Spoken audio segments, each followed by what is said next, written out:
17 de novembro. Olha, o homem já está entre nós, hein? É o dono dessa voz aqui, ó. Escuta só. Detonando meu nome, mas não há o que se explique.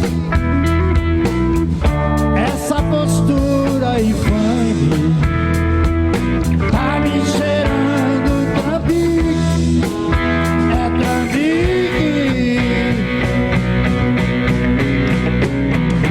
Eu não fiz nada de errado, a culpa é do Henrique.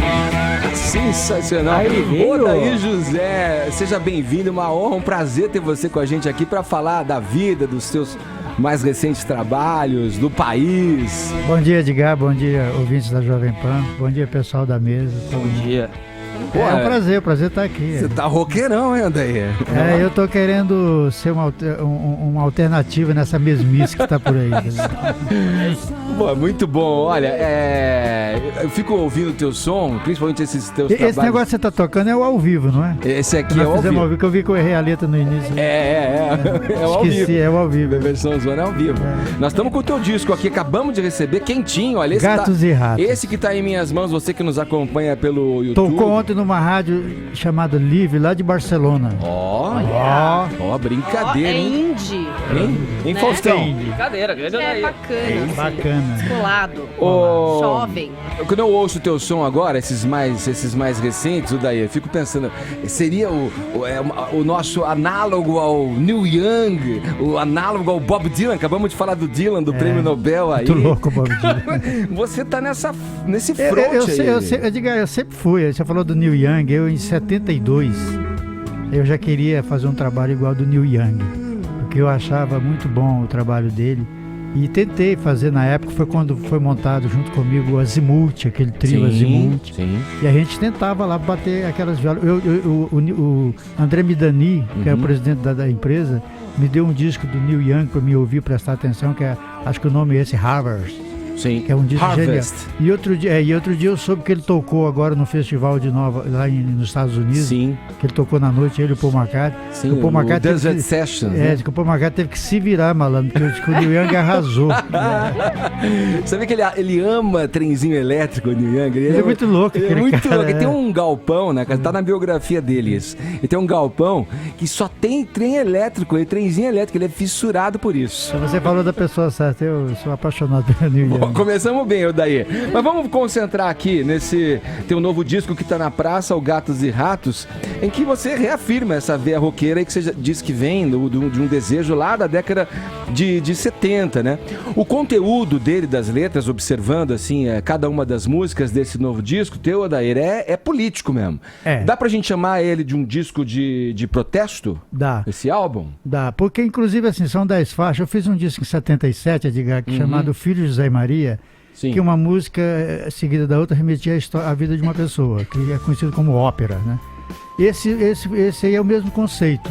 Todas as músicas 10 faixas vai de encontro a um raciocínio, que é do gato e rato, essa coisa antagônica, porque o Brasil, de 2014 para cá, eu pirei de tanto ver coisa errada, assim, notícia errada, e eu que estou com 68, achei que o mundo ia ficar melhor, que a coisa ia ficar muito mais divertida, e tá incrível, tá muito ruim.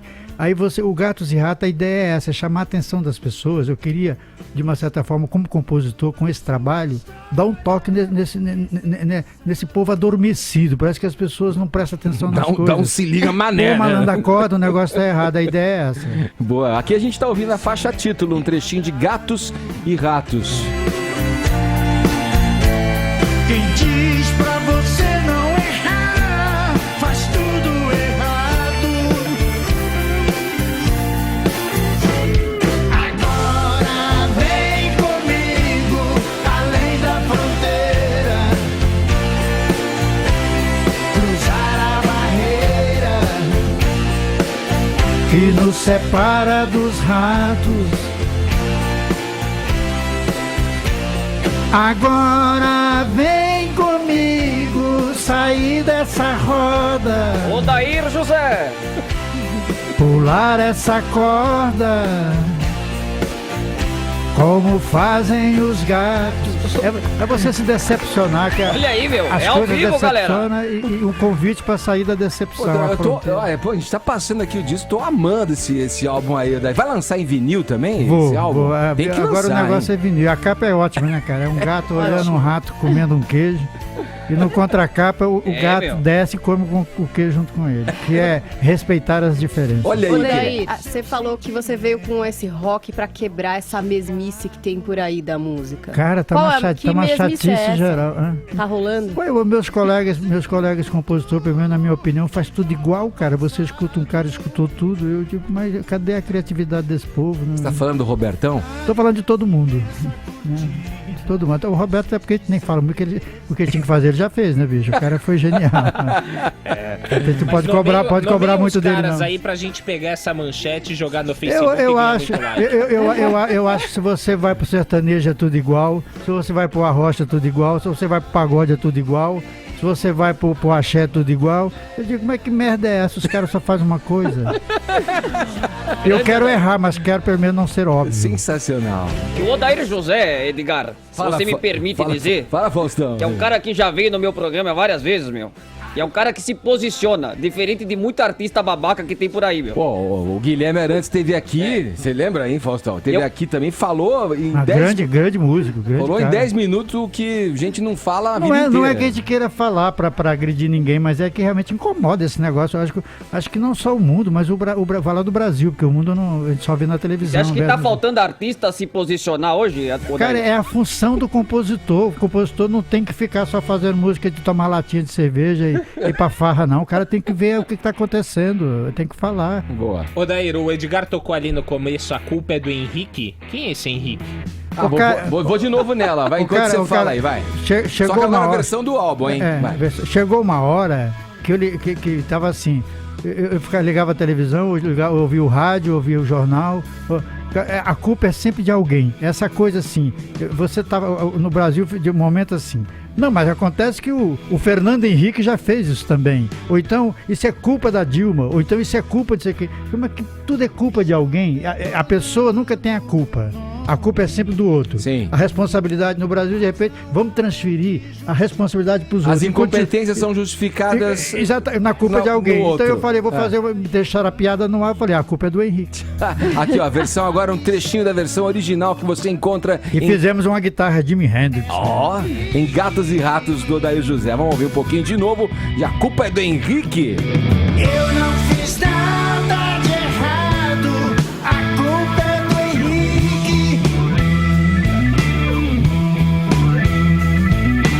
Eu não fiz nada de errado, a culpa é do Henrique.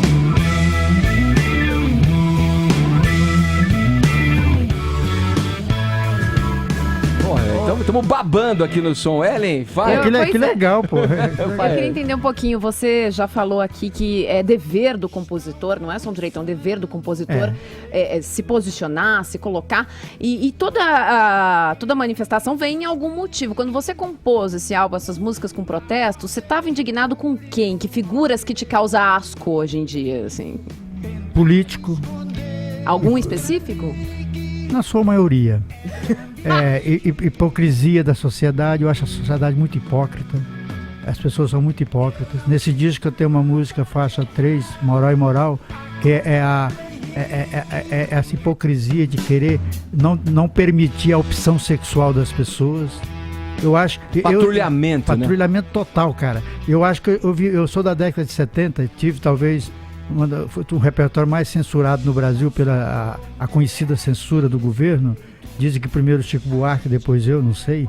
Isso não é glória para ninguém, porque era uma época muito ruim de se trabalhar. Mas acho que hoje nós estamos vivendo uma época de um patrulhamento, de uma censura, de hipocrisia muito maior do que na de 1970. Involuímos, voltamos para trás. São duas coisas que eu pensei que eu não fosse ver, Ellen.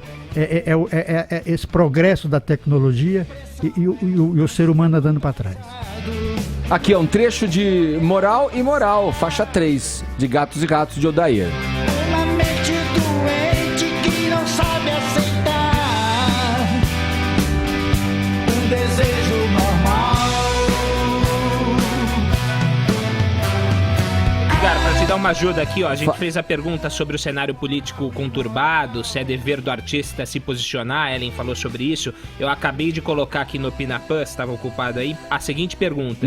Você acha que num cenário político conturbado é dever do artista se posicionar? Amanhã a gente dá o resultado dessa enquete, tá? Boa, o Pinapã pode baixar, não paga nada e tem mais uma fonte pra interagir aqui com as nossas enquetes no Morning Show. Fala, Paulinha. Eu queria saber se você acha... Muita gente fala, o brasileiro tem a memória curta, não lembra dos seus ídolos, dos seus heróis. Você que tem uma carreira tão longa.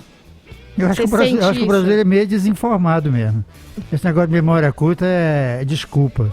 A pior coisa que tem é o cara querer ser desinformado. É ele se acomodar na falsa ou na fácil informação. É aquele negócio, eu prefiro a informação mais fácil. Então eu acho que o brasileiro, ele tem, me desculpe os brasileiros, eu também sou brasileiro, mas a gente tem por intuição querer ser desinformado. Eu quero ser desinformado, então eu não sei quem é o cara. Como você não sabe, malandro, você é desinformado. Ainda logo hoje com esse mundo da internet, você sabe tudo. Então, isso que eu ia te perguntar, ao mesmo tempo que muitos são desinformados, esses desinformados querem falar sobre tudo? Agora é o seguinte, tem uma coisa, assim, ó, eu acho que desinformado é o cara da mente conservadora. O conservadorismo, ele é terrível. O jovem ainda é a esperança e pode ser a salvação dessa coisa toda. Daí, vou aproveitar essa tua última frase aí e colocar o seguinte... A gente vê hoje que grande parte, o mundo está dando uma guinada à direita, aí, digamos, né? Falando em termos ideológicos, políticos e tal. Antes de qualquer outra avaliação sobre essa questão, não é preciso que, na tua opinião, o que você acha? Não é preciso que a esquerda faça uma avaliação de por que isso está acontecendo e até reveja algumas de suas ações? Eu acho que os políticos, eu não entendo muito de política, tá? Eu sou meio totalmente leigo.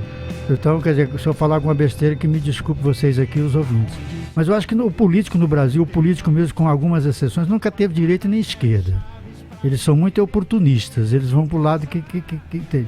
Agora, eu acho que é muito perigoso, falando de direita e esquerda, se você analisar bem, eu tive vendo nas últimas eleições municipais, se eu não estiver equivocado, nas capitais brasileiras, só Aracaju elegeu um cara tido como de esquerda. O resto colocou todo mundo de direita. Eu acho que o problema do brasileiro, quando vota, é essa radicalização. Uma hora a esquerda é maravilhosa, os tidos como esquerda são maravilhosos. Agora não é mais, bota todo mundo à direita. Cara, o Silvio César, um compositor muito bom do passado, eu vi ele dizendo uma vez, dois amigos da gente no Rio discutindo sobre um determinado assunto, e eles já iam sair no tapa, porque cada um queria que a sua opinião prevalecesse. O Silvio César chegou e disse, vocês param com isso, porque a verdade está no meio dos dois, não está com nenhum de vocês chega a um acordo. O brasileiro tem esse maneira, ou puxa para cá ou puxa para lá. Você vê que a porrada mostra que a gente está igual. Exatamente. Hoje, né?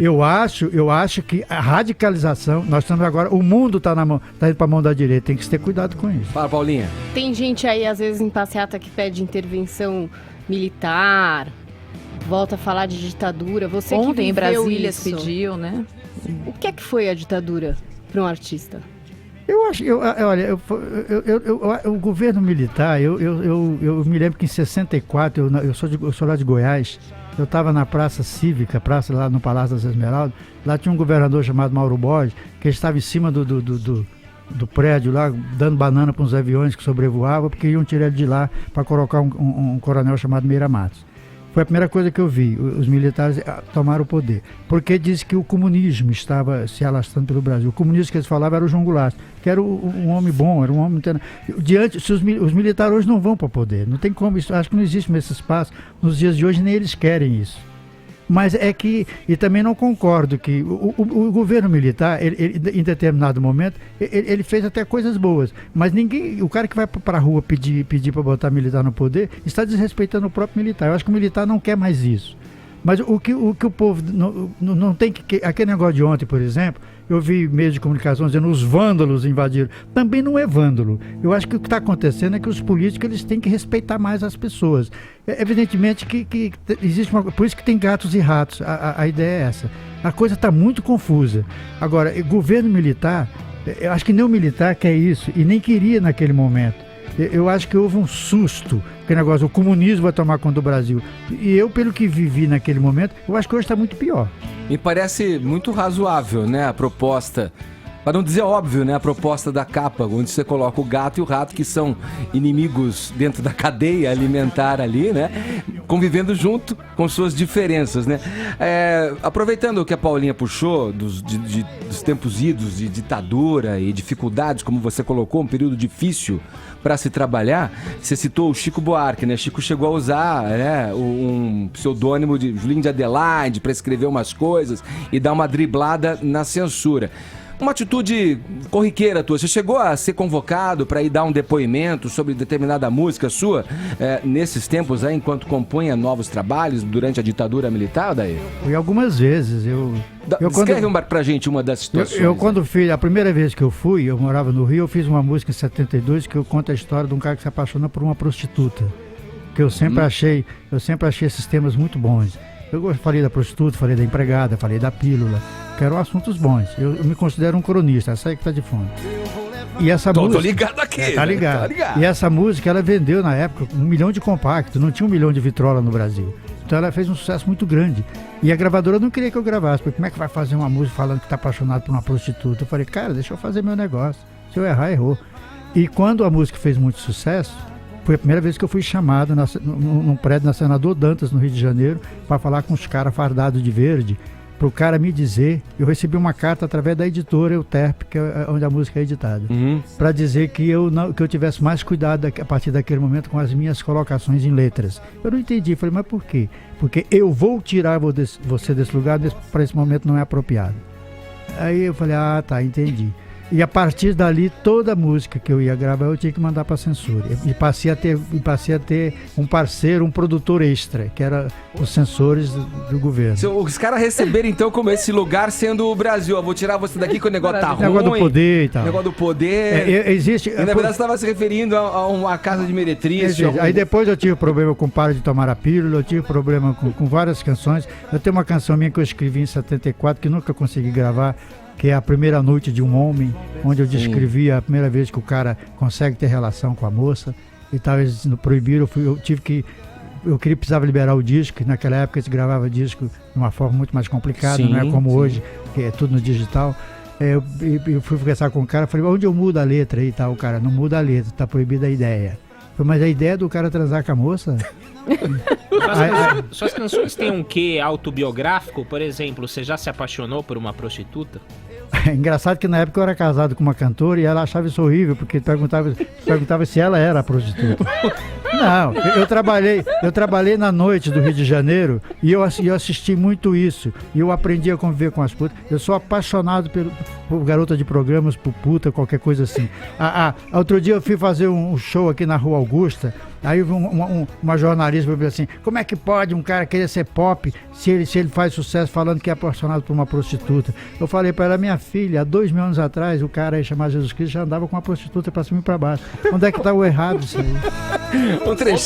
Um trechinho aqui, olha. Eu vou tirar você desse lugar, um dos grandes clássicos da discografia do Odair José. E não interessa o que os outros vão pensar. Eu vou tirar você desse lugar. Eu vou levar você pra ficar comigo. E não interessa o que os outros vão pensar. Eu vou tirar você desse lugar. Eu vou levar você pra ficar comigo.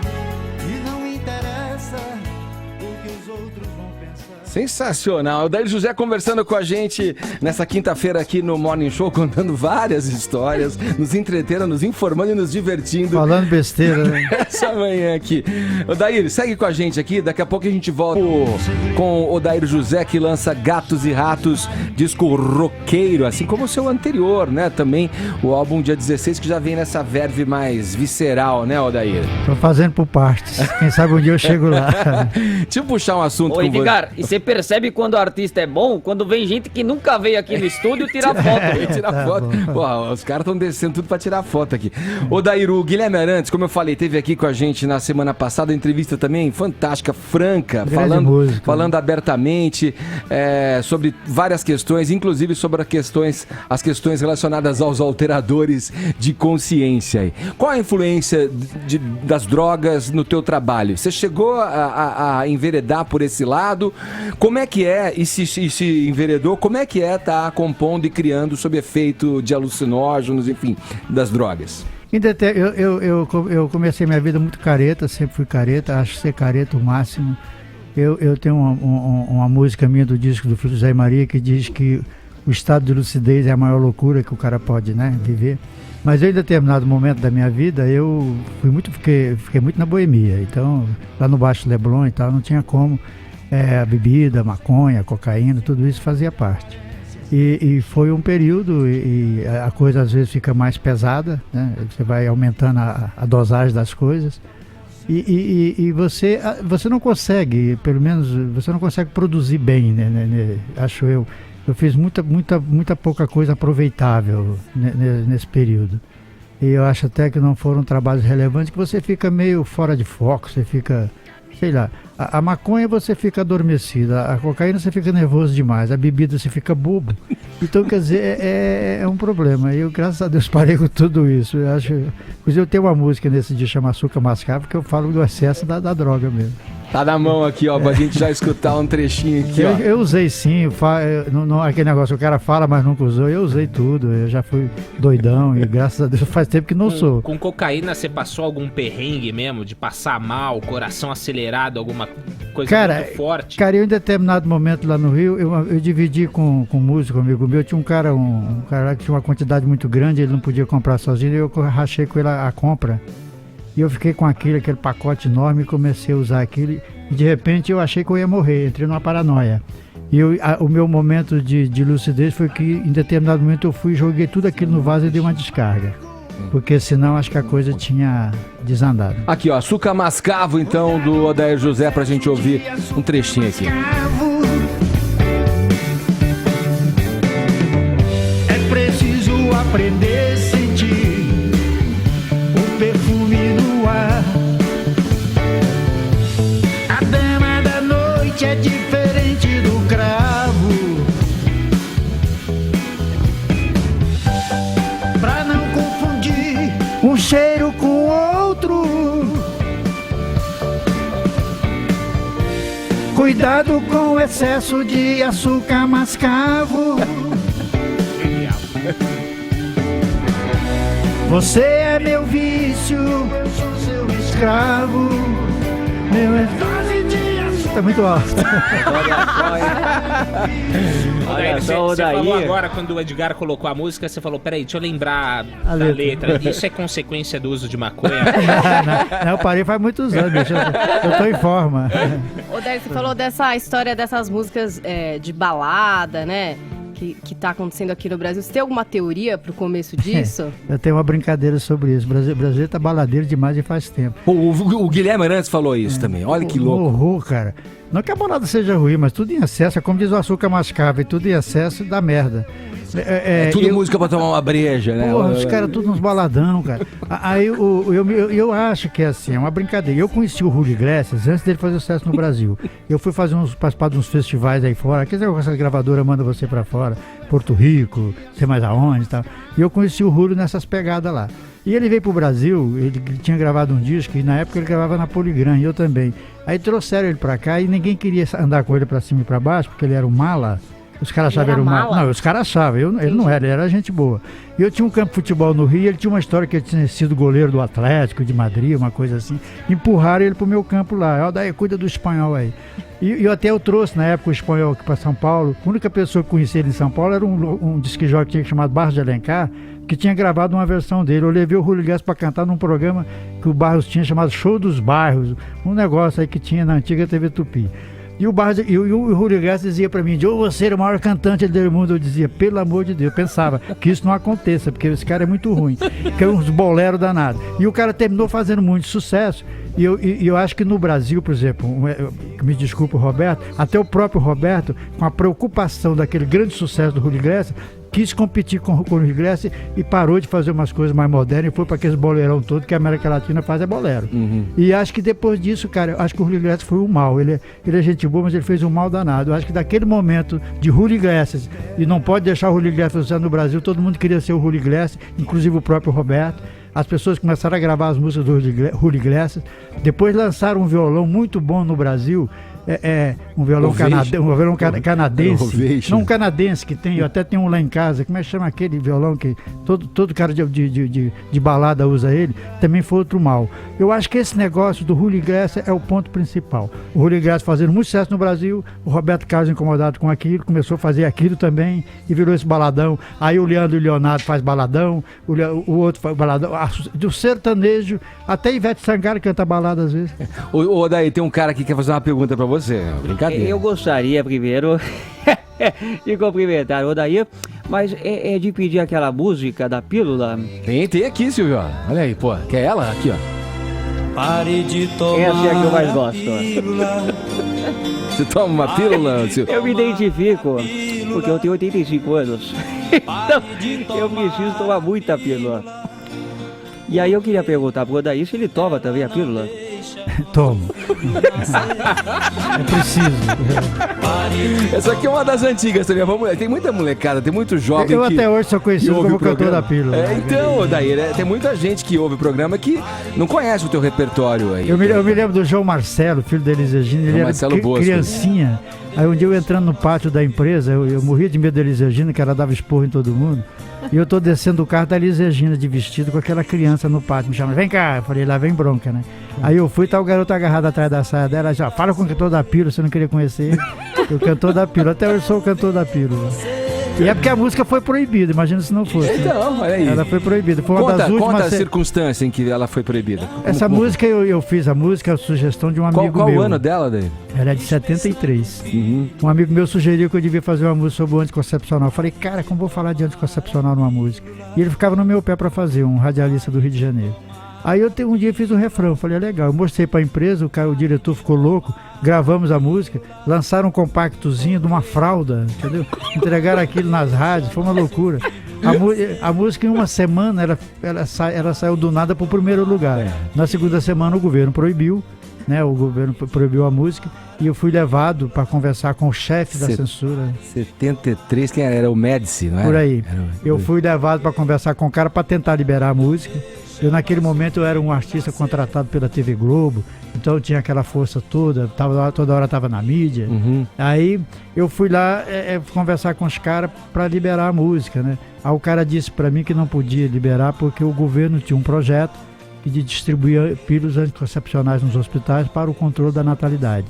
Aí foi a única hora que eu falei, porque o advogado disse que eu não falasse, eu falei, mas vem cá, se vocês usarem a minha música, deixar a música tocar, talvez eu seja a melhor propaganda que o projeto de vocês vai ter, porque o povo que vocês querem atingir, eu atinjo. E eles não sabem o que é pílula. Aí o cara mandou sair da sala e a música foi proibida e só foi liberado nas últimas, quando o Figueiredo terminou a censura. Olha aqui, nosso papo com Odair José vai chegando ao fim. Eu queria te ouvir, Odair, sobre os projetos futuros aí, quer dizer, agora turnê, né? Tem aí shows marcados já? Conta pra gente.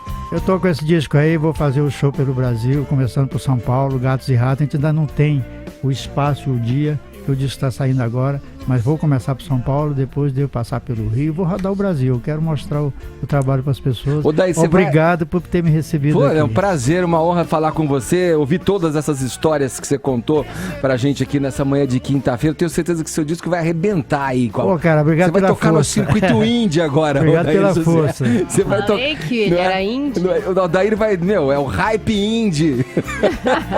Isso. Eu peço desculpa a vocês e os ouvintes por tantas coisas faladas. Odair, se quiser encontrar você, shows, As pessoas me acham pelos Facebook da vida. Facebook, você tem perfil no Face? Tem gente Legal. cuidando disso. É o Odair José mesmo. É, por aí. Beleza, Odair. Obrigado. Sou fácil viu? de achar.